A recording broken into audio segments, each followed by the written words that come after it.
you are listening to, you are listening to, you are absolutely listening to the George Espinlove Show, coming to you live from the Funny Farm. Now, with no further ado, here comes Georgie!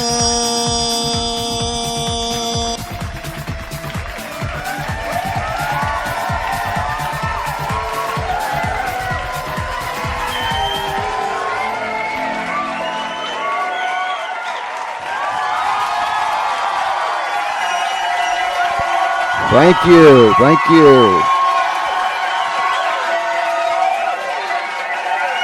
Thank you very, very much.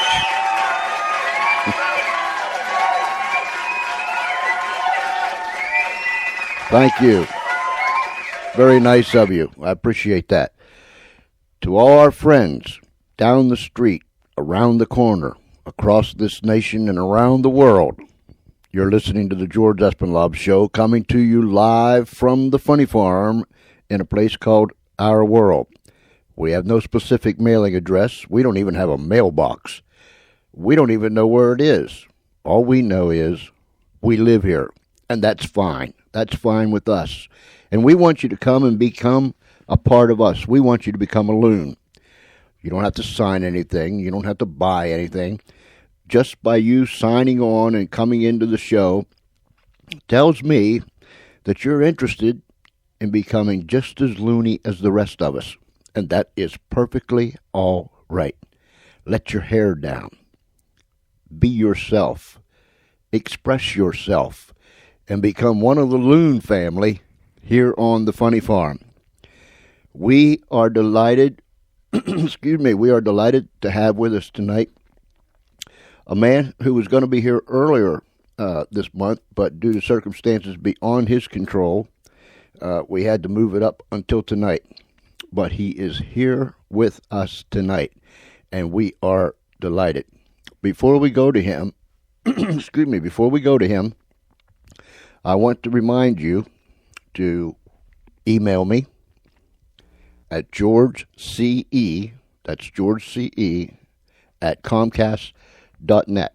GeorgeCE at Comcast.net. Tell me where you're from. Tell me what you're doing. Tell me what you think. Just tell me anything you want to. The other thing is, hold on here while I hook up this paraphernalia. The other thing is, I had a brain cramp. The other thing is later on, after our guest leaves tonight, we'll open up the Skype line. We're going to play some crazy music tonight, some funny music, just to cheer some people up. And let me remind you, our goal is to bring a smile to your face, and our second goal is to make you just as crazy as the rest of us.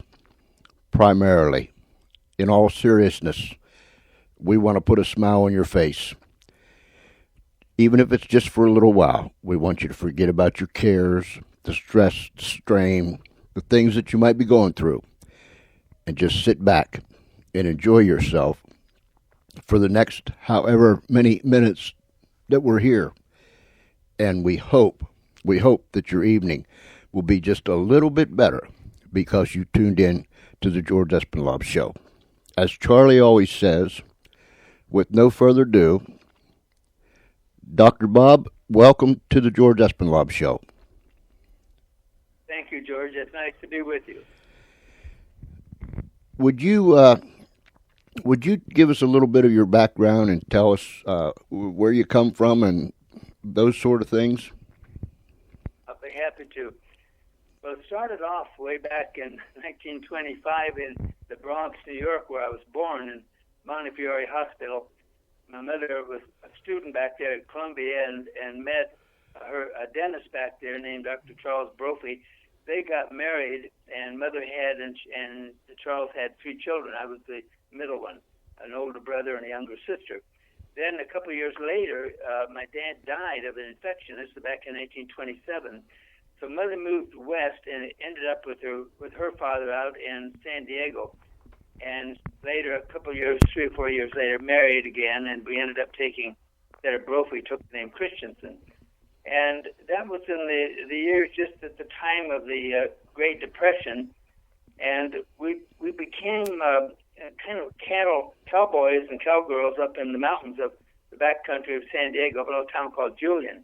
I grew up there, went to school in San Diego, and then eventually into San Diego State. And then the war had come along, Second World War, and then I went in the Navy at age 17 and was going to go in the Air Corps, but back down to that into the medical side. And the Navy sent me to USC where I finished my pre-med, and then they sent me back to New York University where I went to dental school. And I came out of there, the war had ended. I'd gotten married at that time, began to have children, moved back out to California, and I started a little practice up in the mountains. Well, a little practice was in a town that didn't have any dentist before, and I was doing general dentistry. There's one physician, the two of us were in the building.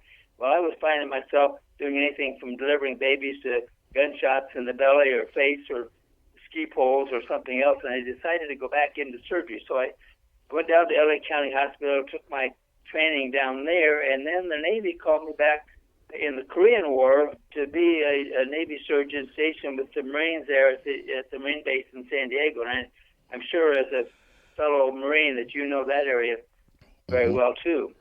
Yes. And from there for 2 years, I had the oral surgery program, and we were doing a lot of surgery. I handled all of the surgical needs in that area for about 18,000 Marines every 13 weeks. So it kept us very, very busy. Came out of there, went to Pasadena, California, started my practice. And it was interesting, back in the 50s, we had no really good treatment for any problems of this jaw joint, the temporomandibular joint. We had a lot of fractures, we treated those, but when we got into an arthritic problem in this joint, there was no good treatment. Nothing that was being done helped correct the problem. Well, about 1960, I'm driving down the road when the Lord just dropped into my brain how we could fix this problem, and it was basically to plate the base of the skull with a small, thin implant, which would allow the ball of the lower jaw to function against this metal implant instead of functioning against the skull.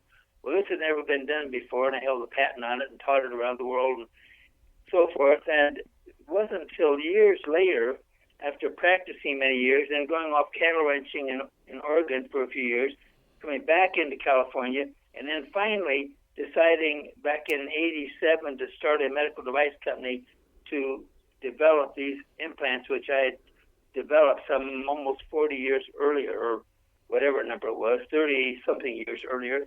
And then we began to get involved with the FDA, and that became a very interesting story. And I think you know that I just yesterday came out nationally with our latest book, FDA, You Were Wrong, which tells the story of my battle with Food and Drug Administration over the next 10, 12, 15 years. Now, I don't know, do you want to interrupt me there? Or yeah, I'd like to ask you, and I can't even say that word. It's the what is it? The temporomandibular joint. Yeah, so it's like your hinge, right? Is it similar to a hinge?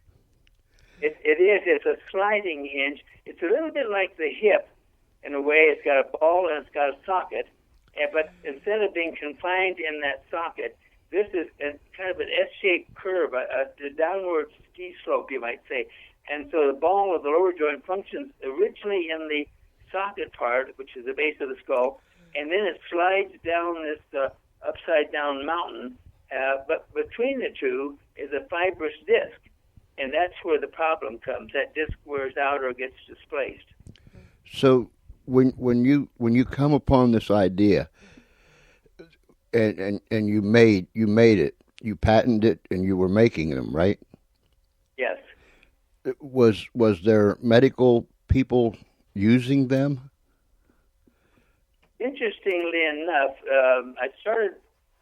Let me tell you the story of that first patient that I needed this for. It was a little 30-year-old Catholic sister, Catholic nun, named Sister Lucille. Well, Sister Lucille had 2 prior surgeries on this joint. An orthopedic surgeon up in the Central Valley of California had taken out the disc because it was degenerating and getting bunched up and messed up, and so he did the only thing he knew to do, which was take the disc out. Well, that's sort of like taking the total disc out in your spine. If you're going to fuse the two bones, that's fine. But if you expect that those two bones to continue to function, they won't, because they'll start growing together, and that's what happened. So they took the disc out, and 3 or 4 years later, it's fusing to the base of the skull. Her jaw couldn't move on that side, and she was a school teacher, as many of the nuns were. And now she's where she can't hardly eat. She cannot speak well. And they take out then the head of the ball. They cut it out. Just go in there like you had some other metal joint or something, or a wooden joint somewhere. You cut this thing apart. Well, then it does the same thing all over again. It fuses the neck of this bone to the base of the skull, and now we're in worse shape than if they'd done nothing. And that's where she was when I first saw her. And I'm thinking to myself, okay, how do I correct it? I can go in and do the same thing that this orthopedic surgeon had done, but that's not going to correct it for her. She'll be in worse shape later on. So I'm driving down the road going from Pasadena up toward Santa Barbara, and it all of a sudden hit me. It came into my brain just like a gift from God, and that was to find a way to plate the base of the skull. Well, the problem is it's an odd shape, and they're not all the same. Yours is different than mine and the next person's and so forth. And the Lord just really showed me that I could take 10 skulls I had, make a pattern to fit one of them, cast it, make it in wax, cast it in cobalt chrome metal, very, very thin, 0.5 millimeter thick, and plate the base of the skull, put a few screws up there on the lateral rim of it, and that would correct the problem. But the problem is, how do you know what the shape is? I only had 10 skulls.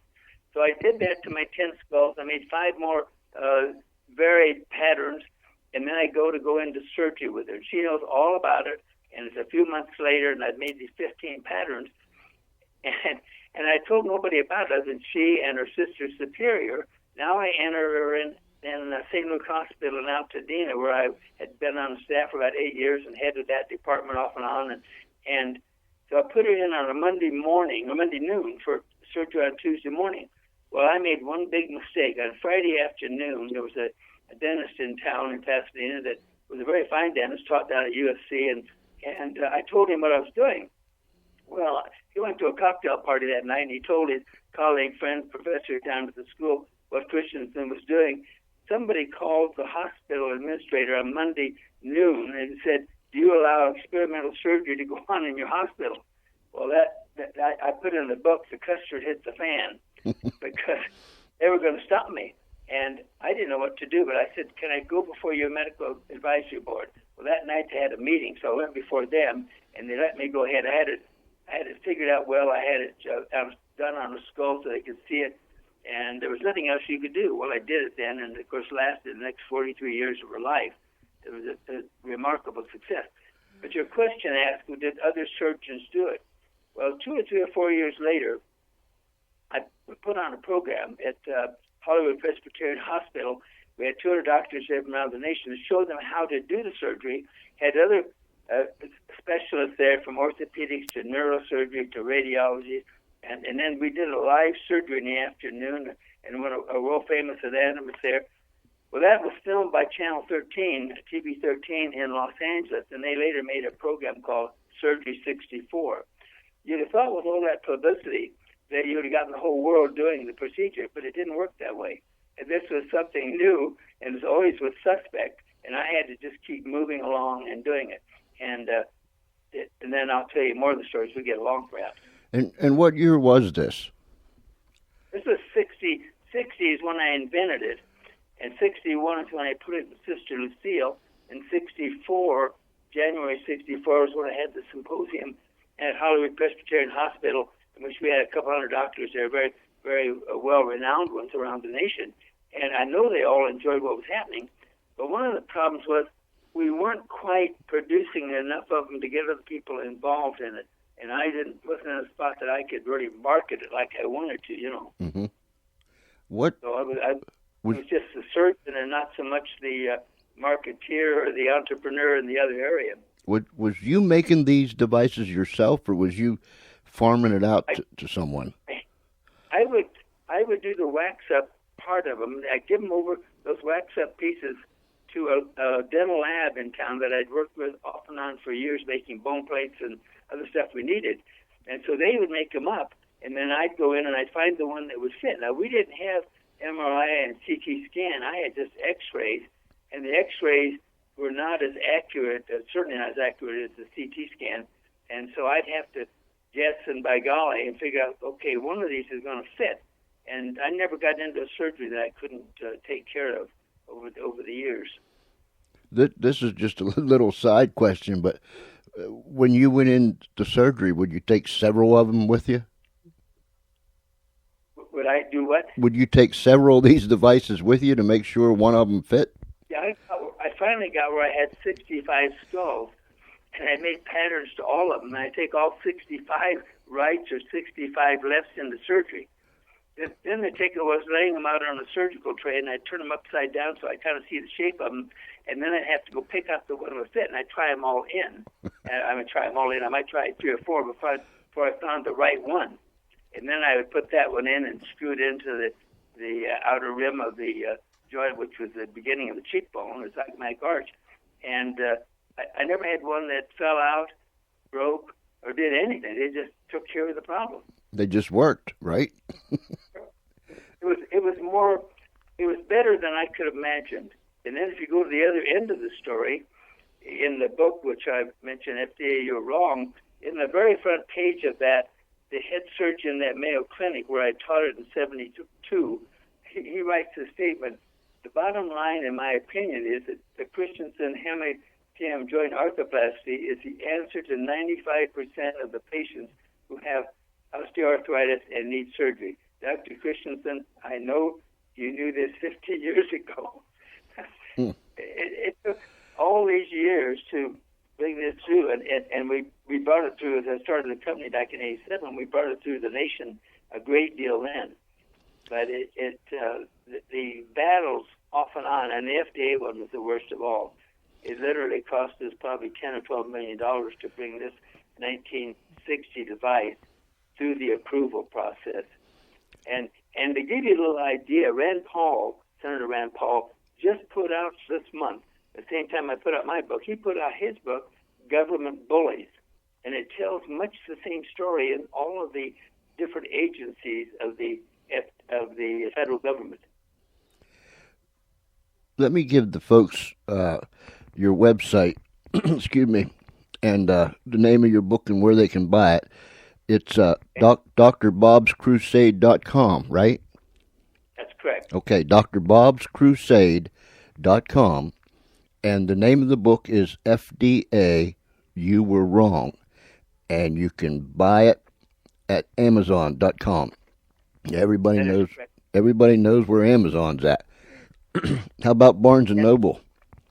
Yes, Barnes & Noble have it, Okay. and as a Tate Publishing out of Mustang, Oklahoma, was the publisher of it, and you can get it also through my website. Okay, drbobscrusade.com. And while you're there, and we'll mention it later, while you're there, become a crusader. And once you read it and once you listen to the rest of this show tonight, you'll know why you need to become a crusader. So you made these devices, and you introduced them, and it started to pick up. Yes, we did. I did several hundred of them in those first 10, 15 years, and I wrote articles for the various medical journals and in one book. Then my wife and I, after about 10, 15 years, decided to go cattle ranching in Oregon, so we did that for a few years, and then came back and started to practice in Northern California. And it was during that time that I really knew I was to start the medical device company. I had started to do that back in the 60s with a company called Implants Incorporated. And I also held the patents on the original 3 dental implants in this country, so I was working in that direction too. But then in '87, we decided that we should start TMJ implants and just produce this implant for the temporomandibular joint, because at that time there was nothing out there that was working, except there was a company that had come along and copied my patent, but they had gone to the wrong material. It was a company called Vitech out of Houston. And what they planned to do was basically correct, but the problem is they picked on Teflon and another plastic called Proplast. And Proplast particularly broke down, and it caused destruction of the base of the skull, destruction of the joint, massive tumors. It was just awful. And they had about 26,000 failures and about 3,000 lawsuits. And it wasn't that what they planned was wrong. It just turned out to be the wrong material. And the material that I had used from the beginning was the one that had been used in the hip joint starting back in about 37. Matter of fact, the innovators of the hip joint, one of them wrote me in 63 and complimented me on my good work and said, this is a great contribution to the art of surgery of the disabled joint. It was Dr. Otto Alfrank from Harvard University and Mass General. But so I was making these things first myself and doing them in this lab, mainly for myself. And then in 87, we started a company and moved it over to Golden, Colorado. And that's where we began to get in the battles and so forth with Food and Drug Administration. Now, up until it, wasn't there a law passed back in the 70s, and weren't you to be grandfathered in with your device? That is correct. Anything before May 28th of 1976 was considered either a pre-amendment device or a predicate device, but it was grandfathered device, either a knee or a hip. There were bone plates, but there wasn't that much in joints other than the hip joint. And so those joints got through the FDA process in 1976 very, very easily. Whatever papers had been written, whatever stories had been told, and so forth, that was enough to do it. Well, that sounded great. But remember, I didn't start back into this thing until 87 again. And instead of going before the orthopedic department at FDA, they put it before the dental department. Well, that's like putting it before a bunch of plumbers. I'm not knocking plumbers, but these people absolutely didn't know what was up. But the worst part about it is they had an agenda, and we'll talk more about that as we move down this road. But then this became, they still didn't call for an approval process until 1999. This is how many years? This is 40 years after I developed and selling and planning these things.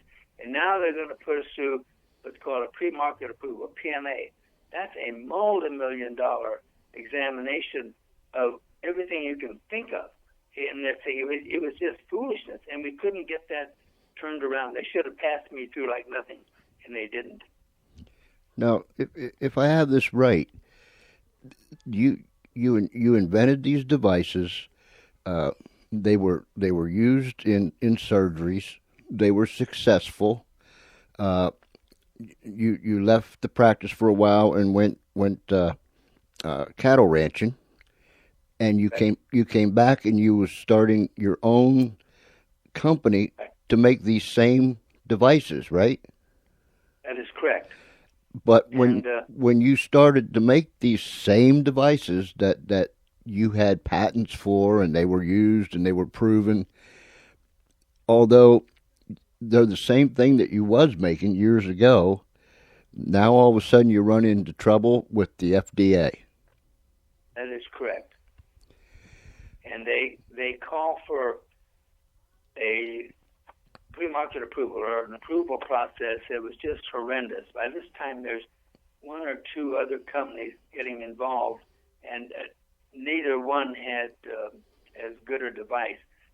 But so they call for this, and one of the other devices had been taken over by a few doctors in about 1996, and they came before the same panel session that I had to go before. But the person, the head of that dental department at FDA was Dr. Susan Runner.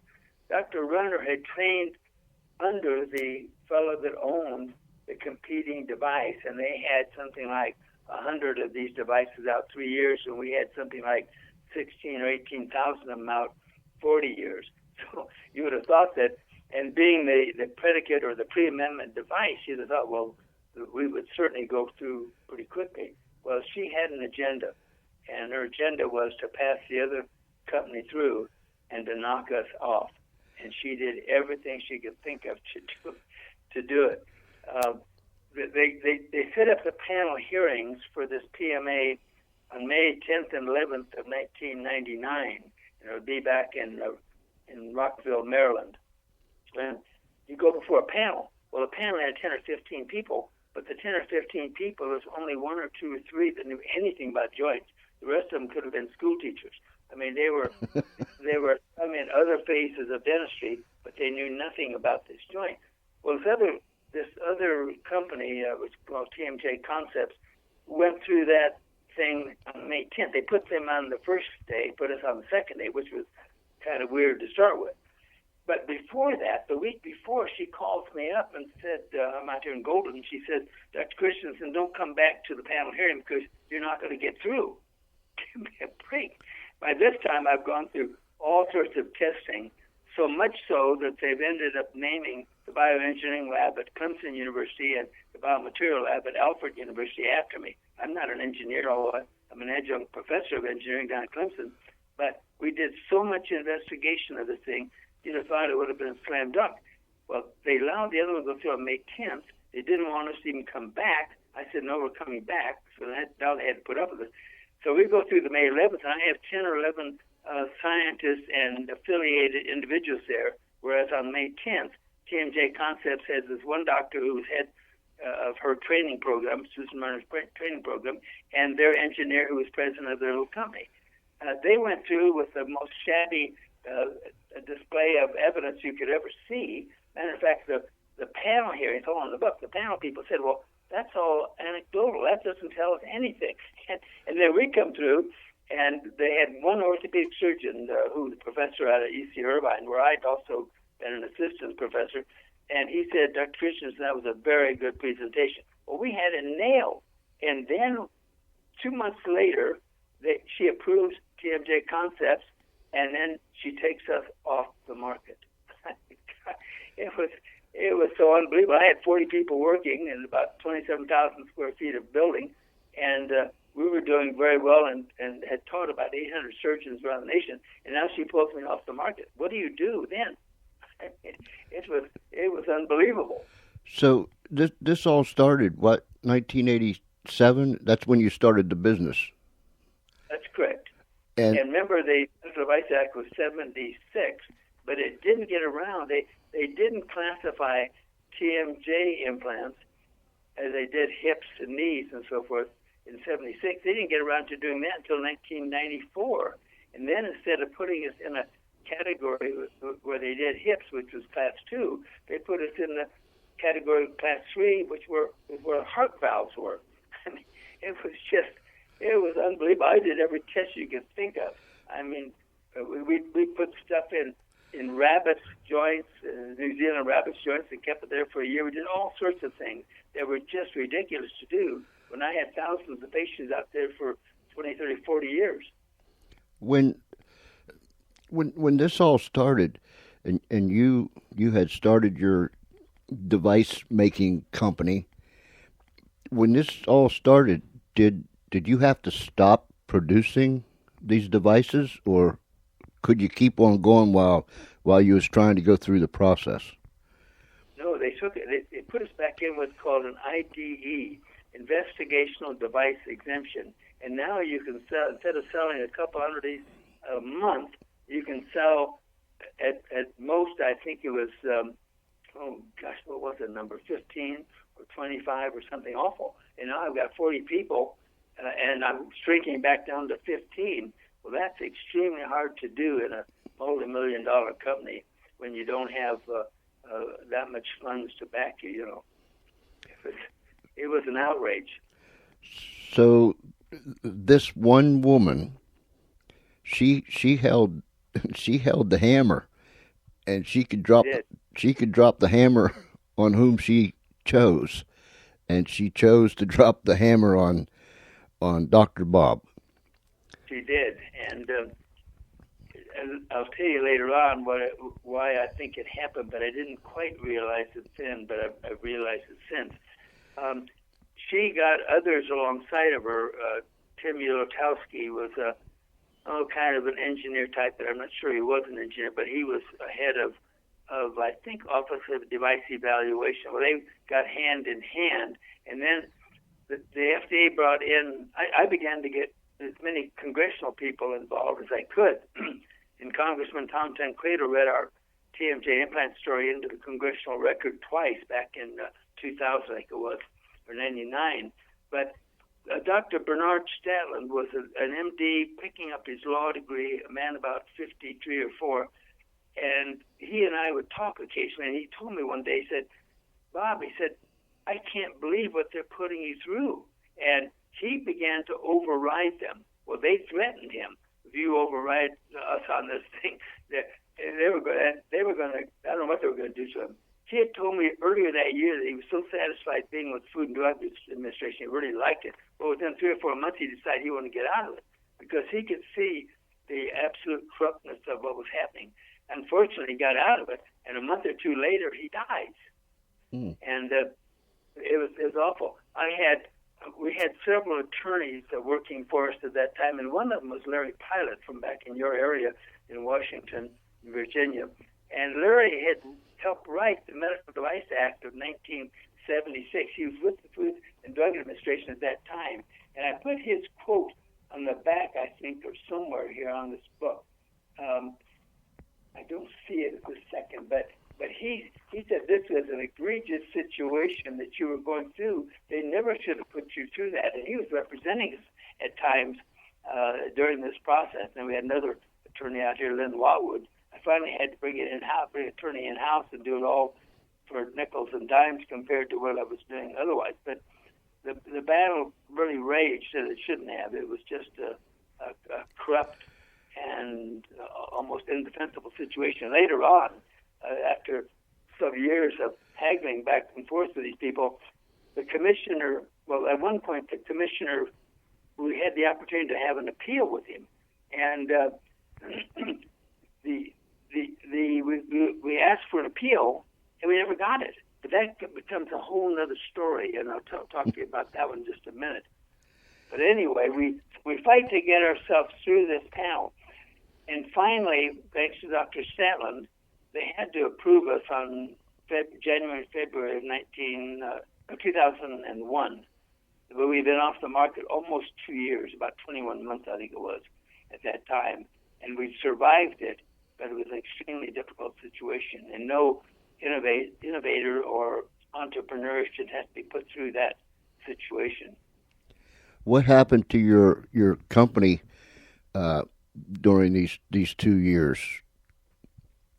We just barely scraped along and did everything we could to get through it. Reduced our people, as I say, from 38 or 40 to down to 15, I think it was. And we just kept doing the job that we could do and putting on courses to tell the surgeons how to do it and so forth. But we were still being hammered by FDA, and we had no idea how long it was going to go on. But we finally did get through it in 2001. And the very interesting side of this thing was the fact that the earliest device I invented was the partial joint, just plating the base of the skull. When you have to do the whole joint, then you realize you got to put the ball part in there too. Now, sometimes this will be complicated. Like a 15-year-old girl would put in a whole lower jaw for both joints and the whole mandible and so forth.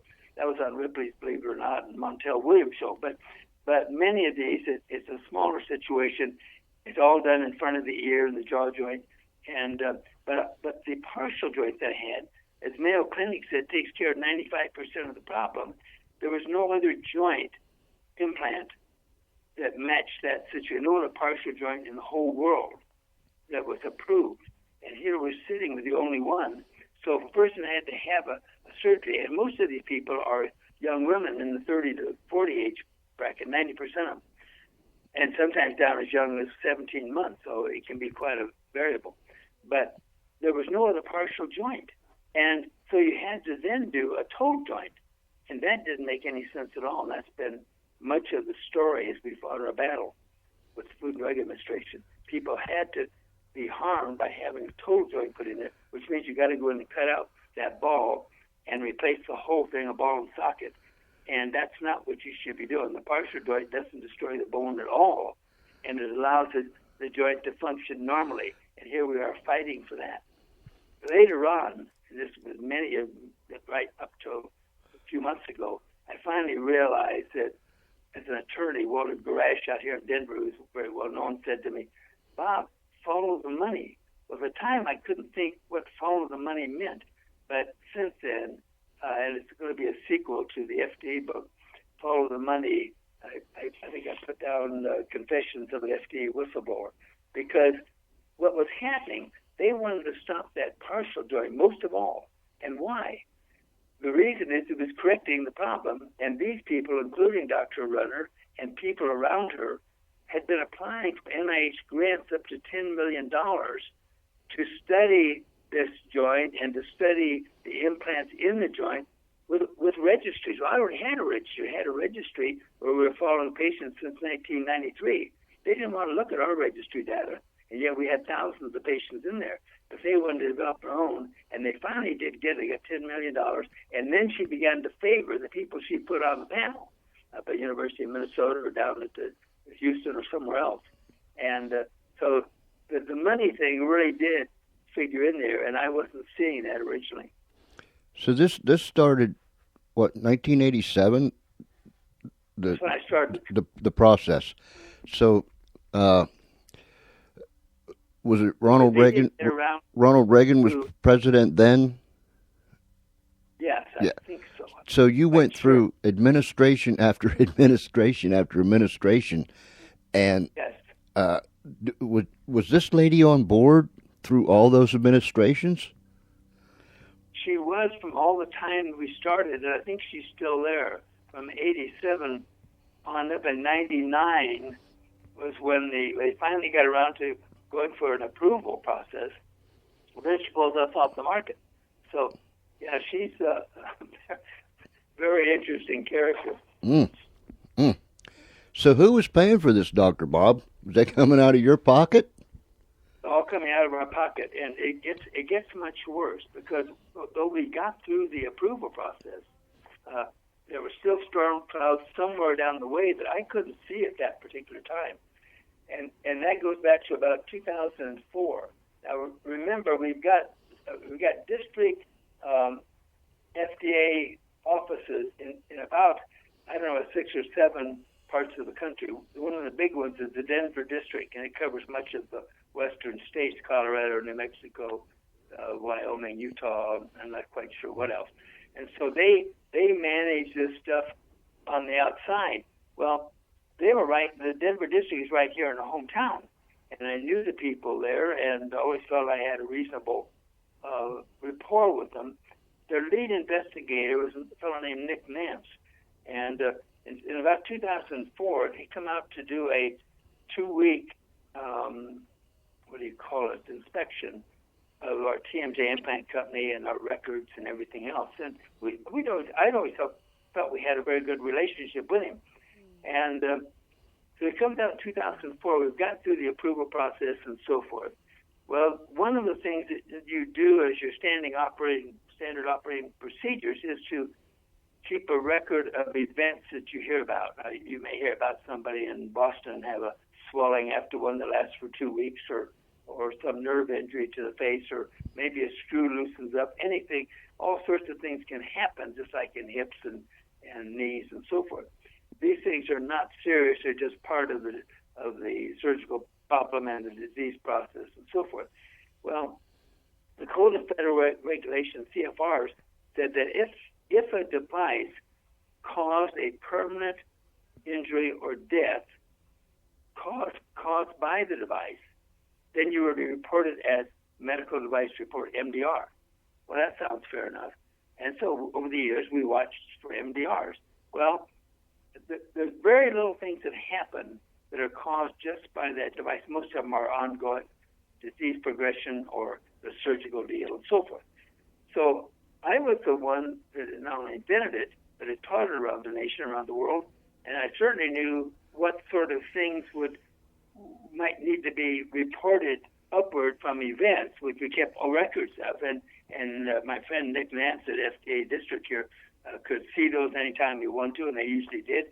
Well, that 2004 one, he decides that 17 of the events that they found should be reported as MDRs. Well, the only problem with that was that if they put them up on their website, and the attorneys and patients and everybody else would say, well, look at that. Christensen's device caused scarring or whatever else. And so I had to make a very careful approval of whether they became MDRs or not. And remember, we'd done tons of testing of materials, of pound forces, of jaw forces, you name it, everything I could think of and engineering schools could think of. And so I argued the point with them that I didn't think these 17 should be classified as MDRs. Well, they finally told me in 2004 that November that I could appeal it to the commissioner. So I wrote a letter that week and asked to come before the commissioner, and also asked who was making the decision that my decision on this was correct. Well, I waited 8 months and never got an answer. In July of 2005, instead of getting an answer, I get a $630,000 civil money penalty. What's a civil money penalty, I'm asking? Well, that's because you didn't file these things. So he said, my attorney said, well, can we file them now? Would that make a difference? We'll file all 17. Now, 9 of that 17, we had no idea whether any implant had ever been put in. Everything was redacted. It was like some of the stuff you see on television today with the Benghazi deal and so forth. It just covered up. And so anyway, we tried to file them. They said, oh, no, you can't do that. You'll have to pay 6 figures of money. Well, I didn't have the six figures of money to do it at that time. So anyway, they levied this fine against me, and then that went on from whatever year that was, 2005, and we went through all of their legal process. Well, the first legal process was administrative law judge. Well, that was one attorney judge appointed by FDA in their facility in Rockville, Maryland, and we go before him, and there was no fact witness on the other side. There was a bean counter. And I brought in 2 of the surgeons, and we all talked about, well, these things don't fall in that category. Well, it didn't do any good at all. The administrative law judge voted against it. And so then the next thing you go to is the Departmental Appeal Board. Well, what's a DAB? Well, that's 3 people, 3 judges appointed by HHS, who's the parent over FDA. So now they do it, but you don't present any new stuff. You just present what's been presented. And so they ruled totally against it. It was a sham. Well, the third thing you can do is take it to the 10th Circuit Court of Appeal here in Denver. And I thought, well, here, now we're really going to get some justice. Well, all you can present for 15 minutes is what you presented before. They're not going before a jury or anything. And they ruled totally against it. So I got a $630,000 penalty against this. And if they couldn't get you one way, they'd get you another way. Mm. That will bring our company down eventually in 2010 when the recession hit. We finally had to fold the company.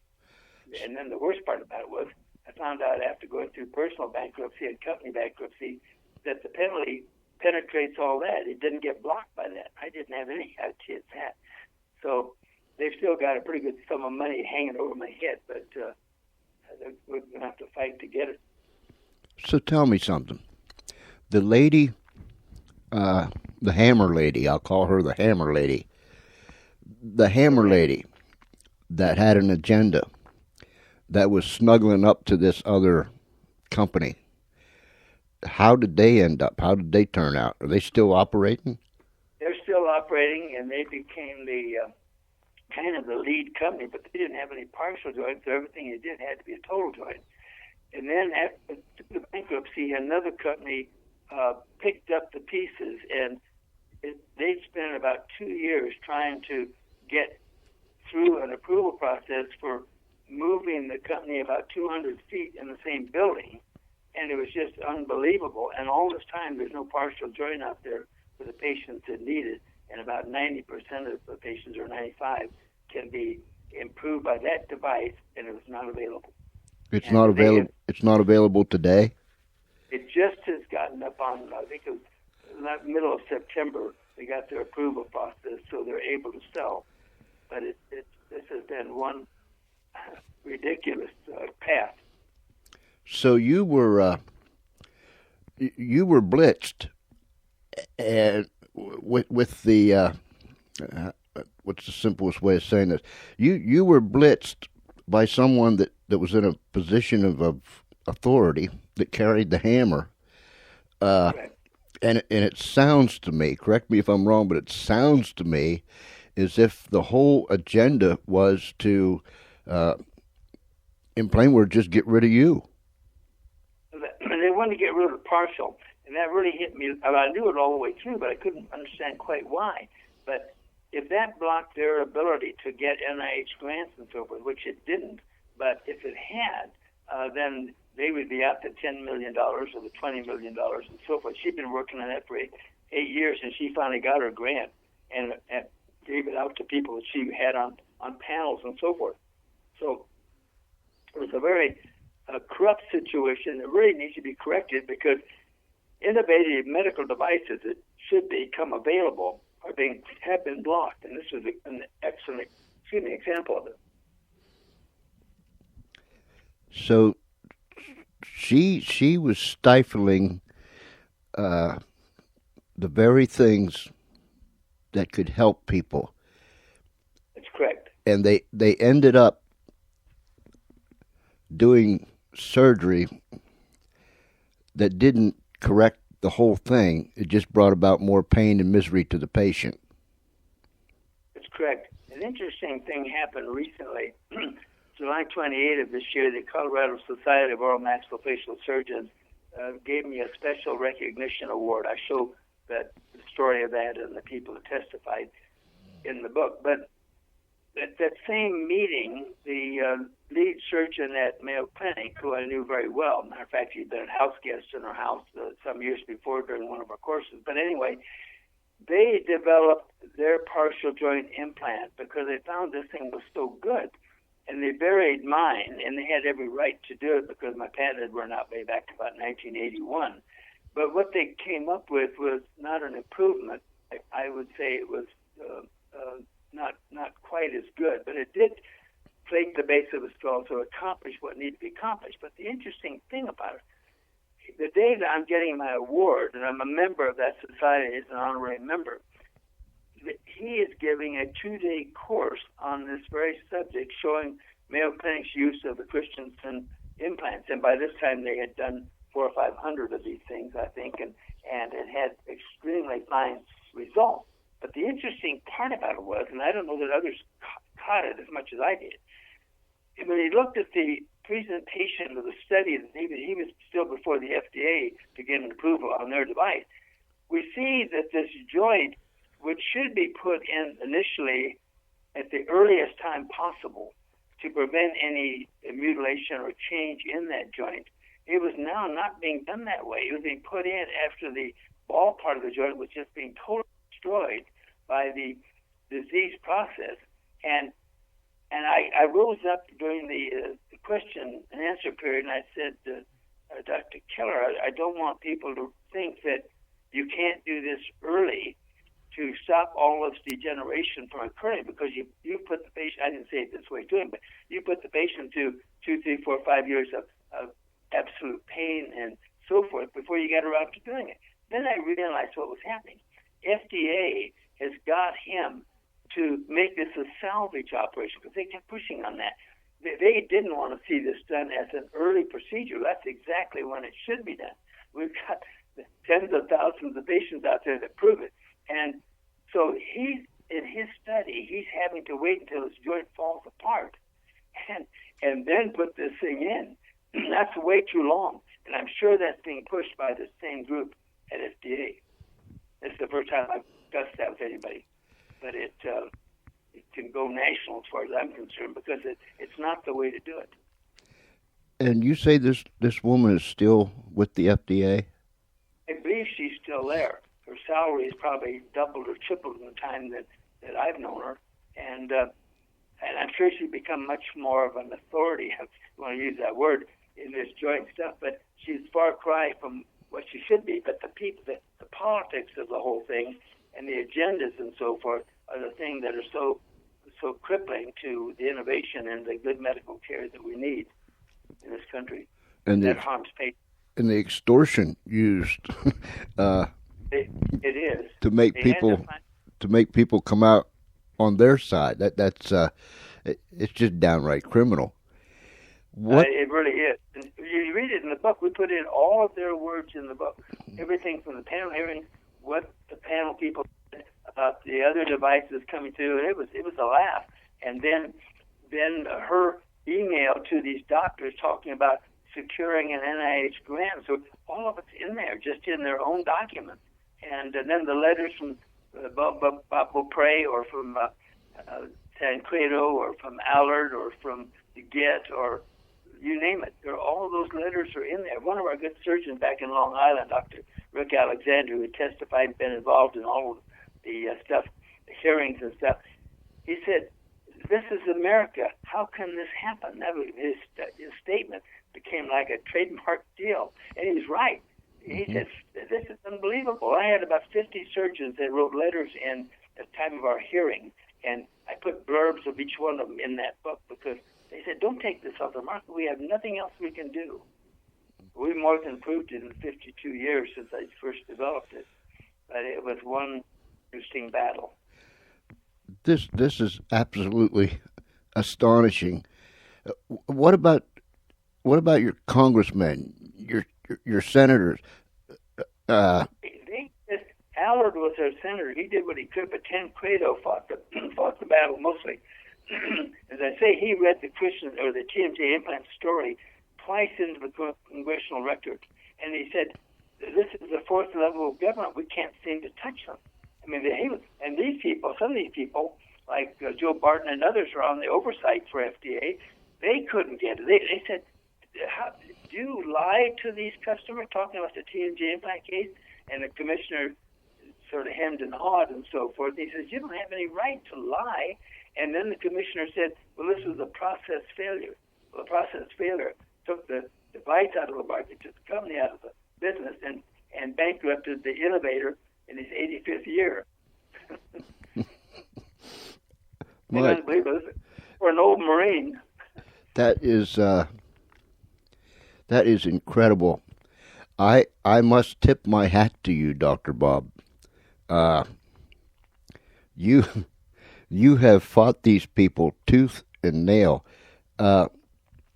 Was there any congressional hearings on this thing or any such thing like that?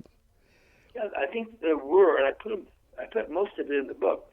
Over the years, I was collecting stuff that was happening. I put it in what was called the back of the book, and this was more big 4, 5, or 6 inch binders. And I think I had 4 or 5 of these things. I thought, what am I going to do with this stuff? Well, once we finally folded and so forth, the binders were put in storage, and I went through and grabbed some of it to make this book complete. But I have tons more. If somebody wanted to write a whole story on this thing, they could write a whole movie it's an Aaron Brockovich all over again, only even more so, because here I had to fight in the middle, but she did too. But into a situation in which millions of people are affected by this problem, and a lot of 90% of them would be women, but some of these are young, just born babies that need some of the stuff that we've done, and then from there on up, and it's just unbelievable. This whole account is. I have to agree with the man that said this is America, and this should not be taking place, not here in America. What do you think, other than the money, which just about controls and drives everyone nowadays? Do you know of any other innovations that have been shut down, blown away, hammered on, such as yours? Yes, sir. There have been others. I know there was a spine group that was having some of the same problem, and there's a trade publication which is called FDA WebView by Jim Dickinson, and they did 75 different articles on our battle, if you can believe it, over a period of years, from 99 up to I don't know what year. And I've listed all these particular articles in there and their titles and so forth, and it's quite interesting. It looks like the Revolutionary War or something. It's just unbelievable. Mm-hmm. But to answer your question, yes, there have been others. I suppose Jim Dickinson, who was the founder of FDA WebView, probably knows some of those better than most of us. But because he's probably written about them. When he wrote about ours and tried to get involved, he was getting stonewalled by the FDA. And remember, his had to do with writing and storytelling and the medical device company and drugs and so forth and FDA. And it was getting to be very difficult for him. But he stood there with us sometimes telling the story. And as I say, he did 74 articles. I've listed all of them near the back of that book. But there were other companies, and I don't know how many others, but there certainly were probably quite a few. But I don't think any more egregious than the TMJ implant story. Ladies and gentlemen, please go to drbobscrusade.com. drbobscrusade.com. Sign up to be a crusader, and you'll get the instructions. What it means is you get involved, and get his book, FDA, You Were Wrong. Now listen to me, ladies and gentlemen. You might say, this has nothing to do with me. And I wonder, only God knows, how many other times we have said those same words until it became us. Little by little, that's how these things work. Little by little, they'll creep in here, they'll creep in over there. People are asleep, people aren't concerned, people aren't paying attention. And before you know it, our liberties, these things, such as this innovation, how many devices are in people's minds or on the drawing board that could save lives today? We don't know. I have no idea. Perhaps there's one, perhaps there's many. But because of things like this, it's just downright criminal. It's extortion. I mean, there's no other way to put it. Dr. Bob, didn't you write a couple more books too? David and Goliath. Yeah, I did write David and Goliath, which is pretty much the same book, but a little friendlier written, thinking others might enjoy this up on Kindle, and also Innovation, the Missing Link. And I really feel that stopping innovation certainly stops America. And that's what we're going to see through this recession, that our young people coming up through colleges and our grandchildren and children and so forth are not going to find the jobs that they needed. Our jobs were flourishing before the recession, at least somewhat before that. And now we're going to see these going over to India, going over to China, and so forth, where the regulatory process isn't so far out of kilter. Because if you look at a teeter-totter and you put innovation on one end and you put regulation on the other, it's a very fragile balance. So when the regulation gets all power, it kills innovation. And without innovation, we really do stop the job growth in the economy of America. We'll become a second-class country. I hate to say it, but I'm afraid that's the direction we're going. No, I believe you're absolutely right, sir. And I've said for years that for some strange reason, maybe it's not so strange, but they talk about community instead of individualism. If they can do the thinking for you, if they can do this for you, then you are no longer an individual. We need individuals that will use their own God-given common sense, the talents that God has given them, the innovators that are walking this country right now. Don't be sucked up, ladies and gentlemen, by this community stuff. You are an individual, and it's you and the God-given brain that God gave you. You have talents. Don't let anyone stifle you. This is, for lack of a better term, this has been a heroic battle that you have fought. And it sounds to me like you're still fighting, Dr. Bob. Well, I'm still trying to. I thought by telling the story as accurately as I could, I thought somebody will pick up on it. And I compliment you on your commentaries, but also on the fact that you have a internet radio audience and so forth, and you've gone to the trouble of doing that, and being one that has been with the Marine Corps yourself for so many years and so forth, I know the passion that you have for making America as good as you can. And the thing that really concerns me is this Obamacare, when people think, well, there's now 15 people that's going to decide what treatment you get. Mm-hmm. Well, I tell you, at my age, I'm not going to get any more treatment anywhere. But because they're going to say at 75, everything gets cut off. I mean, you're not going to get a heart valve or a hip or something else. Boy, I tell you, you have captured it when you said, and I hadn't said it that way before, but when the thinking has to come out of individuals, and I never asked for a penny from government. In the 5 patents that I held, 3 for dental implants and 2 for jaw reconstruction, I never got a penny. I never asked for a grant. But now we're getting people, and I saw in the FDA, these people, they just, if you read some of their statements in the panel hearing, they don't want this done on the early procedures of this joint. That's the time to do it. And I've been lecturing that for 52 years, and I'm not going to quit Semper Fi. I'm going to be there as long as the good Lord leaves me here. And I think that we will raise a bit of an army to make a difference, because if we don't, our medical care is going to go downhill even quicker.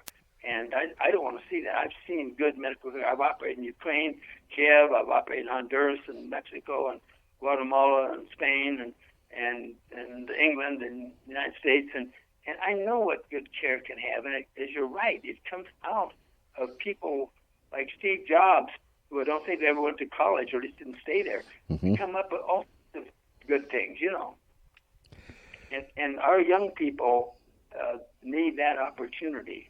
And without the people like the Susan Runners and others in the FDA, Yultowski and commissioners and so forth, not that overburdening, overregulating mess. Bullies, as Rand Paul said, bullies, government bullies. And ladies and gentlemen, seriously, and I've told you, because we're only days away from our election, and I've said it for months and months and months now, this is the most crucial election in my lifetime, in your lifetime. And there's so many things that's going on behind the scenes that we have no idea about. We need to become informed. There's more to this life than 2 Tootsie Rolls and a lollipop. Sometimes you have to roll up your sleeves, get a hold of the plow, and plow. And do whatever you have to do to accomplish whatever needs to be accomplished for the nation. That's bottom line. We need to come awake. We need to come alive. We need to be informed. Dr. Bob, I know some other people that I'm going to contact and put them in touch with you. And I believe with all my heart this is something that needs to be shouted from the rooftop and proclaimed across this nation of the hideous things that are taking place. You keep fighting. We'll join you, ladies and gentlemen. Please go to drbobscrusade.com. Read all the information that's there. There's a little place right there that says it's listed Dr. Bob's Crusade. Put your name, your email there, hit submit, and you can become a crusader for this great cause. And don't be afraid. Don't be afraid to enlist. Just put your name, your email down there, and you'll get Dr. Bob's letter. And there's things in there that'll tell you, contact your congressman, your senator. I mean, just friends, Romans, countrymen, or anybody that'll listen to me. Lend me your ear. One of those type of things. So do that. drbobscrusade.com, and his book is FDA, You Were Wrong. Dr. Bob, it has been a delight, and I will tell you one more time before we go. There's some other people that I want to put in touch with you because this needs shouted from the rooftops, as I've already said before. My hat is off to you, sir. You have fought the good fight, and you're still fighting. And as long as we keep fighting, well, then we can just keep on fighting, right? Exactly right, George. You've done a fine job on this interview, and I greatly appreciate it. And if some of your key people need a book, I'll do all the power to get them a book, and as a gift if I can. And we'll keep this thing moving. I'll go as long as the good Lord leaves me here. So thank you for your effort, George. Thank you, sir. And we'll stay in touch, and I'll be in touch. Forget Semper Fi. Semper Fi. Thank you very much. God bless. And there, ladies and gentlemen, wow, what an intriguing account. I don't like to use the word story. That's a story to me is a story. This is a real life. Wow, the man who invented the device. They saw to it, but he's not done yet. Well, they knocked him down a few times, but they didn't knock him out. And I'm telling you, there's still some fight in there. Let's get in there and help them. Go to drbobscrusade.com, drbobscrusade.com, and enlist in Dr. Bob's Crusade. Read the information there. There's quotes there from Rand Paul's new book, Government Bullies. The former FDA attorney, Larry R. Pilot, whom Dr. Christensen mentioned, who helped write the Medical Device Amendment of 1976. His quote is in there. Scientists, and on and on and on and on and on again. FDA, you were wrong. His other book is David versus Goliath. And the other one is Innovation, the Missing Link. He's still firing them. He's still firing them off, and my hat is tipped to him. And get in there and become a crusader. Do something. Do something. This is your country. This is my country. This is a great nation. Oh my. I'll be back right after this.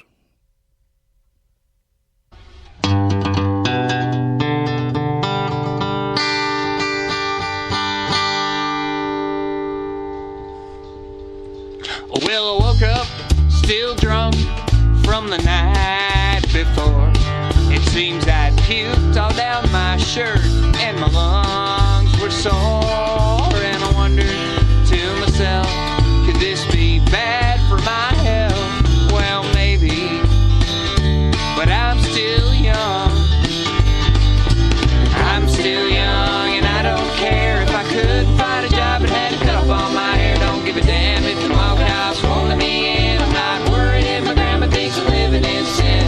Missions office has my fingerprints on file. The armed forces won't have me, but I can still smile because I'm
Emissions office has my fingerprints on file. The armed forces won't have me, but I can still smile because I'm still young and I don't care.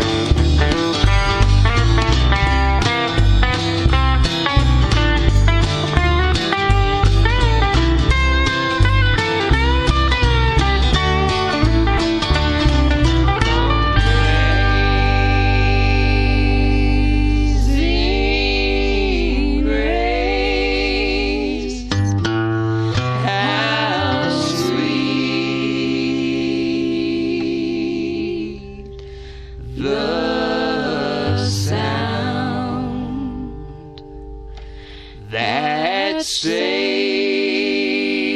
a wretch like me.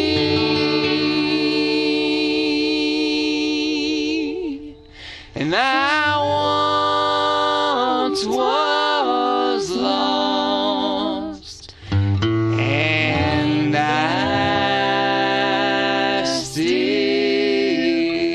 am. I'm still young and I don't care.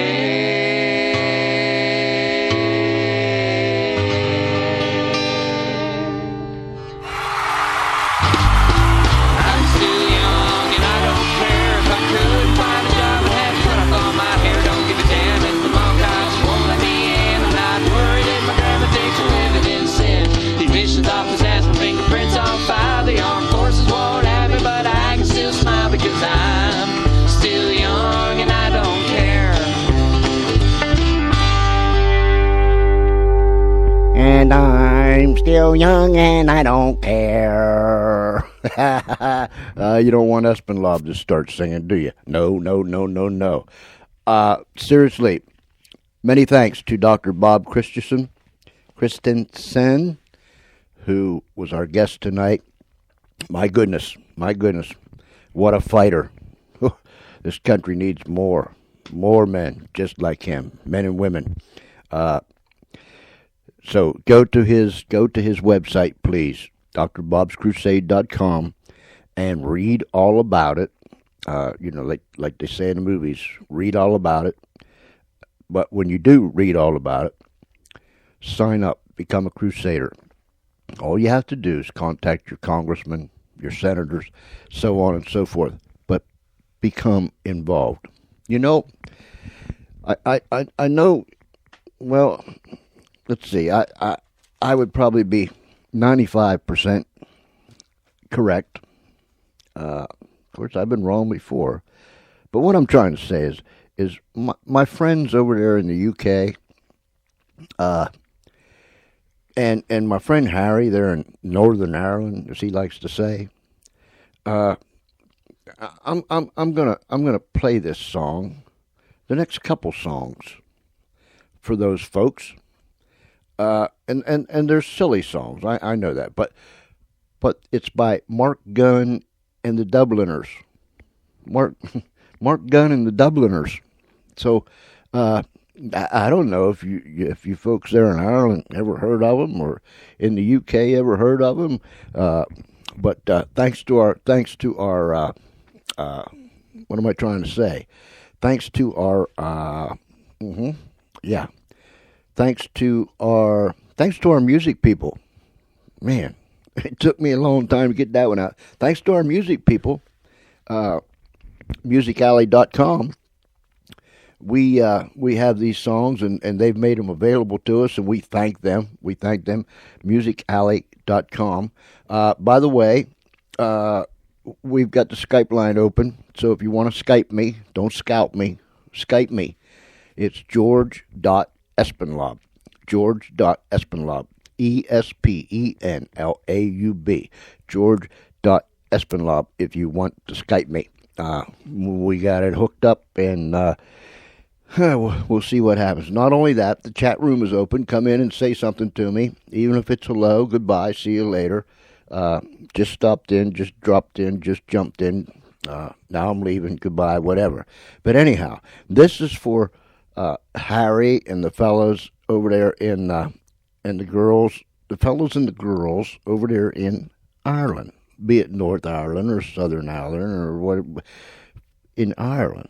This is Mark Gunn and what I say, the Dubliners.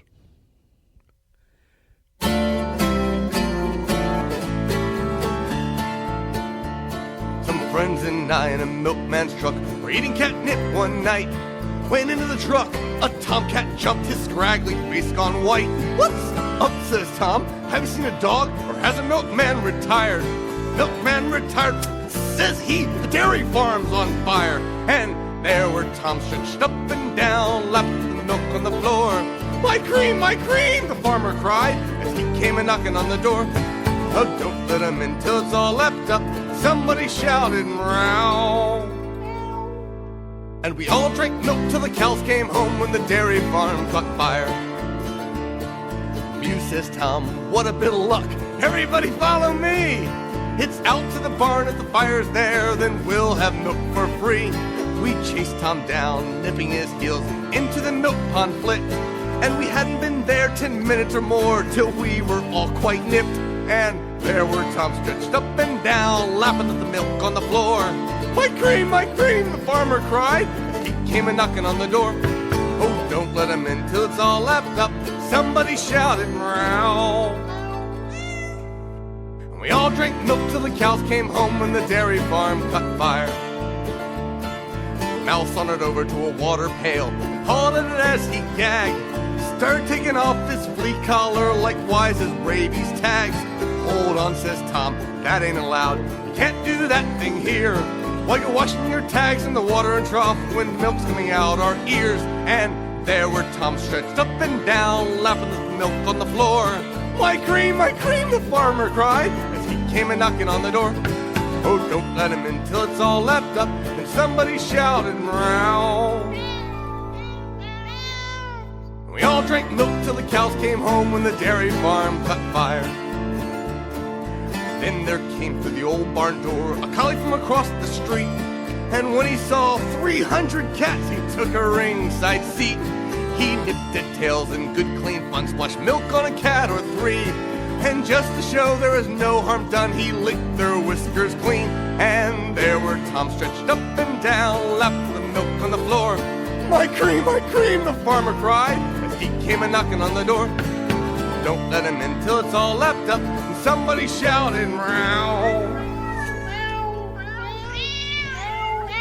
And we all drank milk till the cows came home when the dairy farm caught fire. Then there came a mighty splash, fur flew to and fro, leaping from the rafters flames into the pails below. Well, we're safe here, a Persian mewed, paddling in the foam. This here's a bath I'd get used to, they won't believe back home. And there were Tom stretched up and down, lapping the milk on the floor. My cream, the farmer cried, as he came a-knocking on the door. Oh, don't let him in till it's all lapped up, somebody shouted round. We all drank milk till the cows came home when the dairy farm caught fire. When the sun came up, the fire was out, we rolled across the floor. The barn was burned, the milk was drunk, there wasn't any more. Tom stretched his legs, said, good job, lads. Raised his tail up higher. There's dairies all along this road, let's set them all on fire. And there were Tom stretched up and down, lapping up the milk on the floor. My cream, the farmer cried, as he came a-knocking on the door. Oh, don't let him in till it's all lapped up, somebody shouted round. We all drank milk till the cows came home when the dairy farm caught fire. And there were Tom stretched up and down, lapping up the milk on the floor. My cream, the farmer cried, as he came a-knocking on the door. Oh, don't let him in till it's all lapped up, somebody shouted round. We all drank milk till the cows came home when the dairy farm caught fire.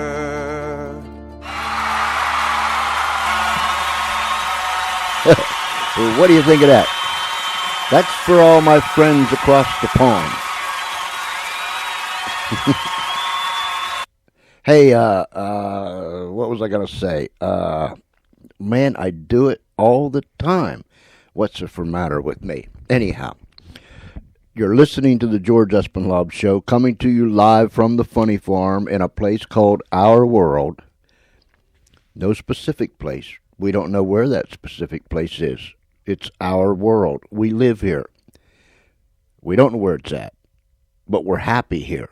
And we invite you every night, Monday through Friday, 6:30 p.m. Eastern Daylight Time, to come and be with us while we are live, like we are now, at the Funny Farm, right here. This is our world. And I've said it so many times, it's a whole lot safer in our world than it is in yours. So come on. Come in. Let your hair down. Express yourself. You know what I'm saying? Express yourself. We're not prim and we're not proper, and we sometimes, most of the time, more times than not, don't use the proper English as we should. But nonetheless, we have fun. And that's what it's all about here on the George Espinlove Show. We will give you information with some inspiration that you can take and you can apply it to your life. And we will be just as silly as the day is long and just about as goofy as you can get. So you take all that, mix it all together, and you have us loons here at the Funny Farm. What do you think of that, huh? You like that? Yeah. Blase. Okay, all right. Here's some more of this. I was a crazy cat for many's the year. My years are advancing, now I sleep in my chair. But old Mr. Johnson still wants me to play. If I don't get active, he'll send me away. I'm yellow tabby, kind of flabby, and I'm coming home. And if you don't like me, then leave me alone. I'll eat when I'm hungry and I'll sleep when I'm tired. And if you try to wake me, you'll wish you had died. His neighbor ambushed me with shotgun and dynamite.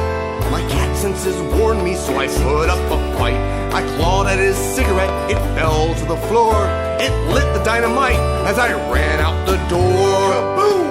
I'm a yellow tabby, kind of flabby, and I'm coming home. And if you don't like me, then leave me alone. I'll eat when I'm hungry and I'll sleep when I'm tired. And if you try to wake me, you'll wish you had died. He gave me to a boy with $1 and a note to drown me in the river when we were afloat. I saw the rope come towards me and let out a yowl. The boat tipped on over, the poor boy was drowned. Gurgle, gurgle, gurgle, gurgle. I'm a yellow tabby, kind of flabby, and I'm coming home. And if you don't like me, then leave me alone. I'll eat when I'm hungry, I'll sleep when I'm tired. And if you try to wake me, you'll wish you had died. He gave me to a man going up in a balloon. I clung to his head, I am no buffoon. The man tried to free me, but then lost control. I stole his parachute as he crashed against the knoll. Curse splat! I'm a yellow tabby, kind of flabby, and I'm coming home. And if you don't like me, then leave me alone. I'll eat when I'm hungry and I'll sleep when I'm tired. And if you try to wake me, you'll wish you had died. He took me to the mill where the meat was ground. He left off the light so I wouldn't look around. The food processor came closer to me. I jumped to the floor, he tripped bloodily. Crunch. I'm a yellow tabby, kind of flabby, and I'm coming home. And if you don't like me, then leave me alone. I'll eat when I'm hungry, I'll sleep when I'm tired. And if you try to wake me, you'll wish you had died. Mr. Johnson, I know you hate me, but I have 9 lives, you haven't even 3. Blessed are the cat lovers, blessed are all kitties. So love me or leave me alone for to sleep. I'm a yellow tabby, kind of flabby, and I'm coming home. And if you don't like me, then leave me alone. I'll eat when I'm hungry and I'll sleep when I'm tired. And if you try to wake me, you'll wish you had died.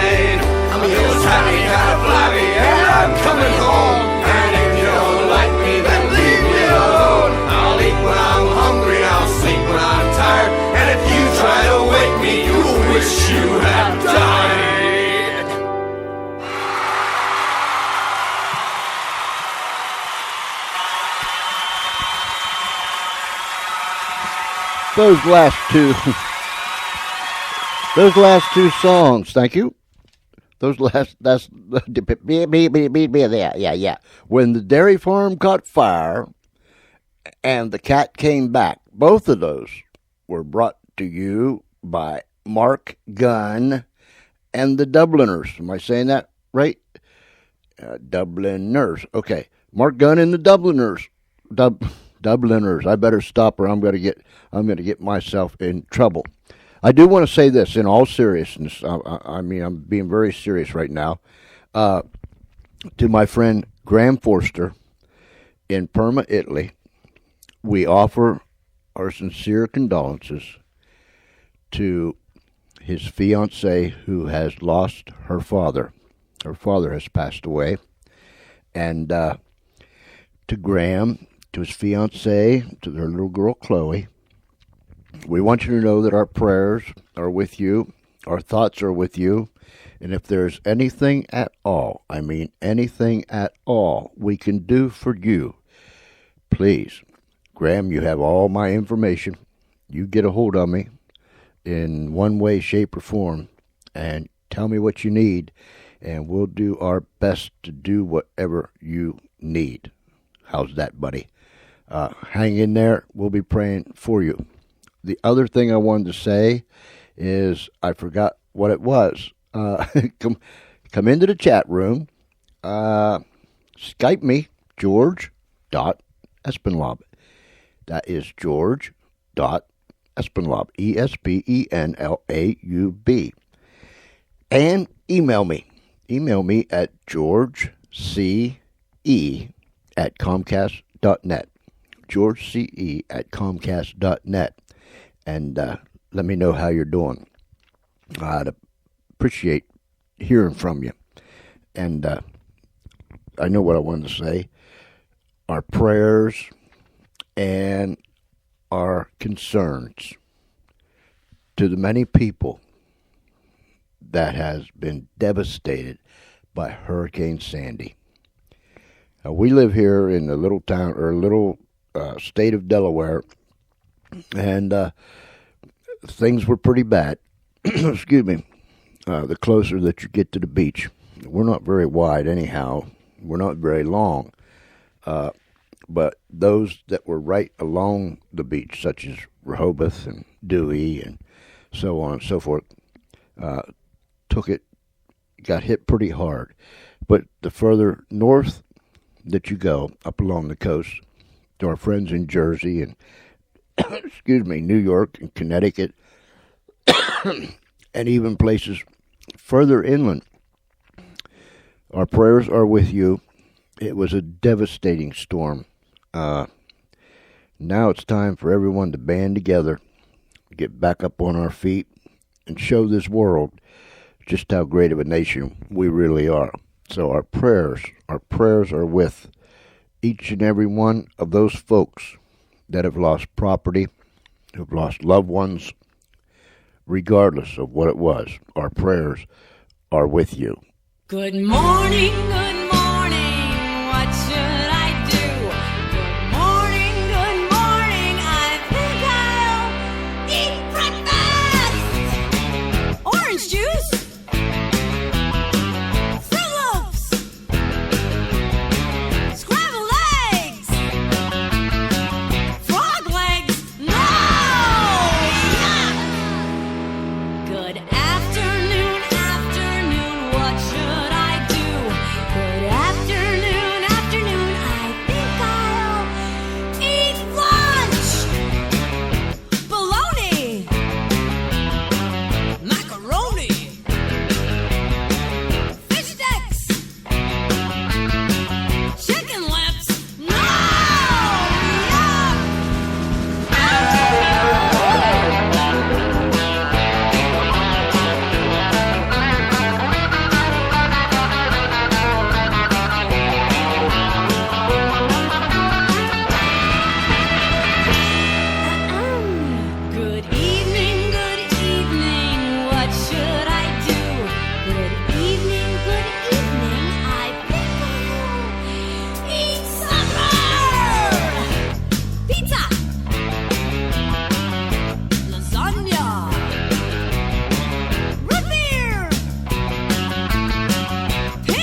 potato anthem.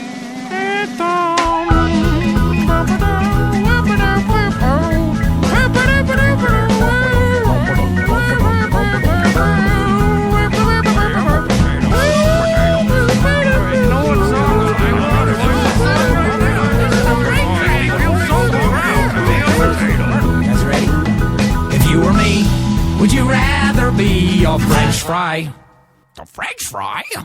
No. Peeled and chopped and battered with a smile. Can you guys give me a smile? Would you choose to be perhaps a mashed potato? A mashed potato? Mashed and buttered and mashed like it was going out of style. Out of style, but I think I speak for potatoes all around this world of ours. I do. We think we'd be better left in fields and singing songs. You could feature me as a bread or as a pancake. As a pancake? Luck is true. They do taste great. They do taste great. You could boil or broil, you could shake or bake, you could salad me, or for goodness sake, you could take a break and listen to me for a while, just for a while. But I think I speak for potatoes all around this world of ours. I do. We think we'd be better left in fields and singing songs. In fields and singing songs. We think we'd be better left in fields and singing songs.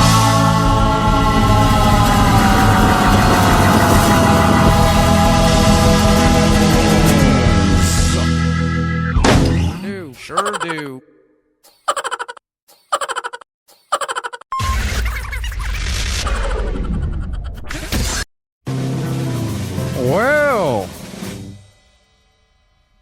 Well, I could read a book or take a walk or make a snack or take a whack and making up my very own language.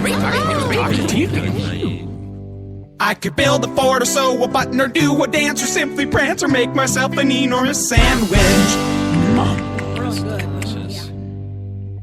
I could make a call or build a wall or put in a play. We've got all day to work on my game of tennis. Nice shot. Thanks. I could drink some juice or tie a knot or visit a friend that I don't see a lot or brush my teeth and get ready for the dentist. I'm never gonna be bored. Yeah, I'm never gonna be bored. Well, I could dress up like a Viking or even go out hiking. I could build a kite and send her up into the sky. I could write a song or watch King Kong or read a poem. It won't take long for me to learn how does an airplane fly. Never gonna be bored. I'm never gonna be bored. As long as there's paper and pencils and grass to play in, there's no way in the world for me to be bored. As long as there's music to be made and compliments to be paid, there's no way in the world for me to be bored. No way, no way. We can hunt for flowers, it'll take up hours. Yeah, We'll be back in time for supper. we could play make believe or collect maple leaves or make stickers for our car's bumper. Yeah, never gonna be bored. I'm never gonna be bored. I'm never gonna be bored. Yeah, I'm never gonna be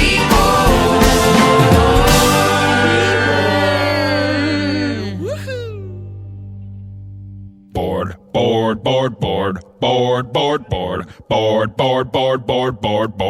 Don't wanna be bored, don't wanna be bored, don't wanna be bored, don't wanna be bored, don't wanna be bored, don't wanna be bored, don't wanna be bored, don't wanna be bored, don't wanna be bored, don't wanna be bored, don't wanna be bored, don't wanna be bored, don't wanna be bored, don't wanna be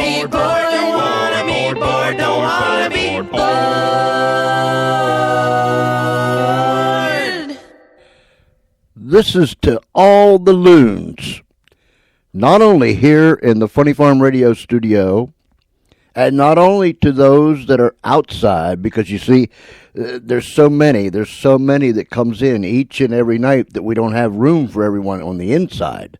So we have monitors and screens on the outside of the building, and they come and they can watch and listen and dance on the outside. Like plenty of room.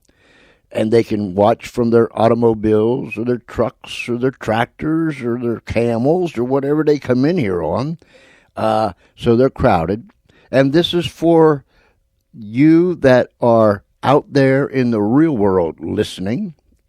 Although you're a full-fledged loon, be proud of it. This is for all the loons everywhere. If you really enjoyed that fun music that we just went through, let me know it.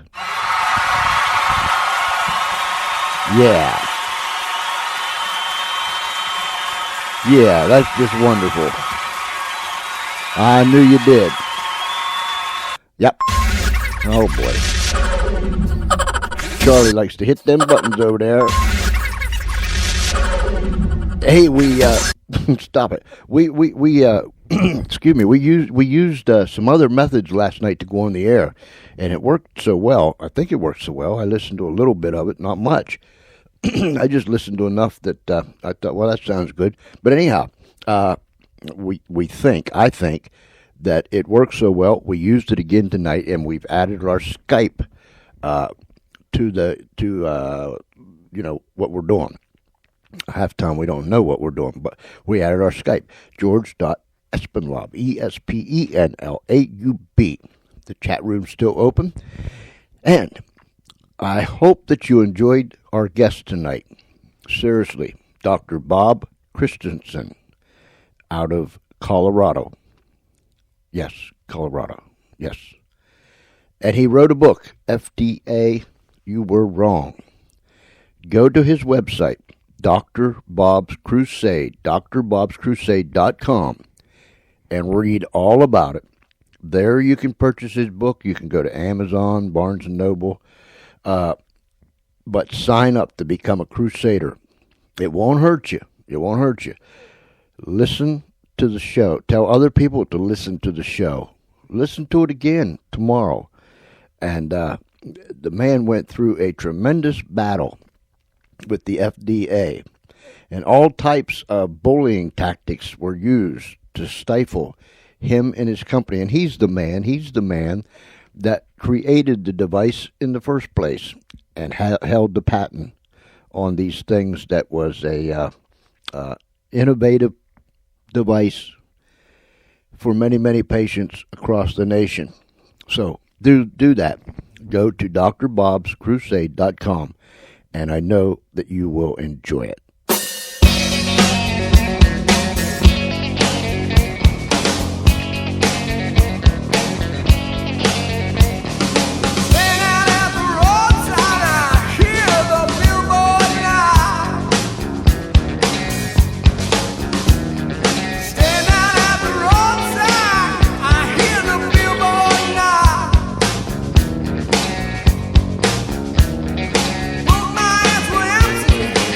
My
I hope you enjoyed tonight's show.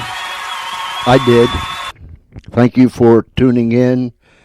And I know that you're going to go to Dr. Bob's Crusade, drbobscrusade.com.